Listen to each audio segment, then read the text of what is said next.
America's Occupy Wall Street activists will descend on Capitol Hill later on Tuesday for what the organisers hope could be the movement's largest gathering yet. It's 4 months since the first anti-corporate protest grew into a nationwide phenomenon. Gania Chichikan reports now on how young Americans are frustrated with the power wielded by the giant corporations. The dream of starting their own business may stay just a dream for most young Americans. Armed with college degrees and loaded with hefty student loans, they enter a marketplace dominated by giant corporations. Robert Porter is a pharmacist. He works for a company that provides help to poisoning victims. He says he's glad to have a job that pays his bills, but sees no chance he could start a business on his own now. We sort of used to be able to go out, like you said, graduate, start a business, have a drugstore, but I think those days are going away rapidly. Personally, I don't know any young pharmacists that are starting their own business like that. Competition, CVS, Rite Aid, all the Walmart, Target. There's no way a new pharmacist could compete. No way. And it's a shame.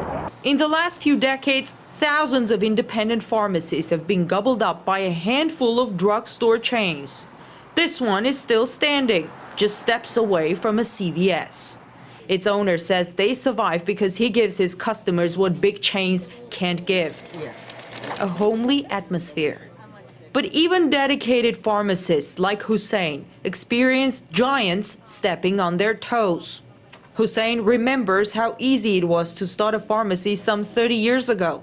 It was a lot easier back then to stay and survive.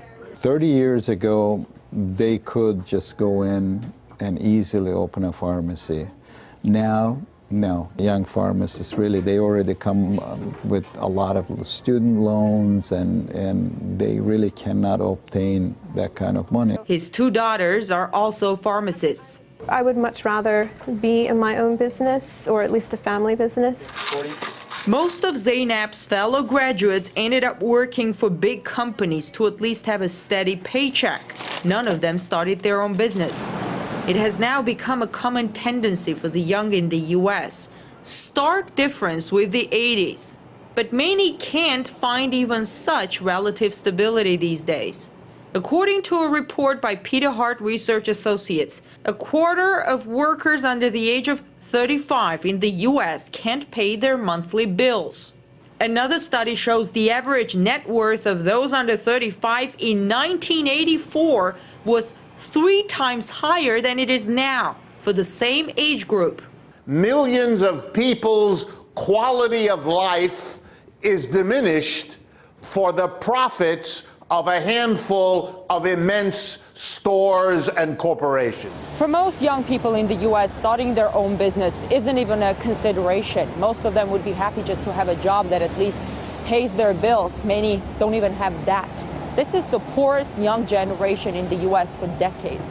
And the question many ask is, what kind of future can they build? And what will they leave for the next generation? I'm Gania Chichikan reporting from Washington, RT.